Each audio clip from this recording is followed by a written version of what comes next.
আদিয়ান ভাইয়া কি করছো? আমি গাছ থেকে ফুল ছিঁড়ছি। কেন? আসসালামু আলাইকুম বন্ধুরা। আজকে আমরা বানাবো ফ্লাওয়ার দিয়ে আইস কিউব।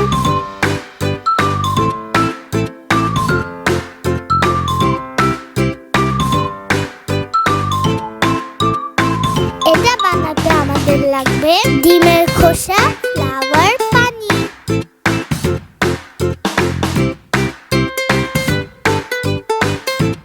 ফার্স্টে ডিমের খোসার ভিতরে ফুলটা দিয়ে দিতে হবে। আস্তে আস্তে করে দিতে হবে যাতে ডিমের খোসা ভেঙে না যায়, ফ্লাওয়ারগুলোও যাতে নষ্ট না হয়। আমি আর আরশান দুইজন মিলে ফ্লাওয়ারগুলো দিয়ে দিয়েছি।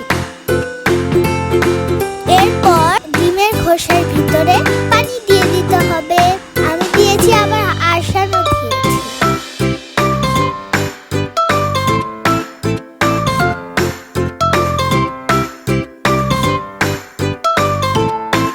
এরপর ডিমের খোসা ফ্রিজে রেখে দিতে হবে।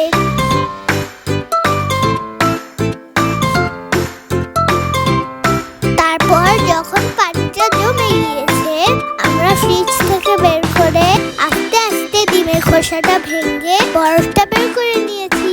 দেখো বন্ধুরা, কত সুন্দর হয়েছে।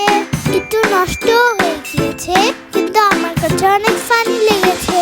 তোমরাও ট্রাই করে দেখো। ভিডিওটি ভালো লাগলে লাইক এন্ড সাবস্ক্রাইব, শেয়ার, আমাদের জন্য দোয়া করো।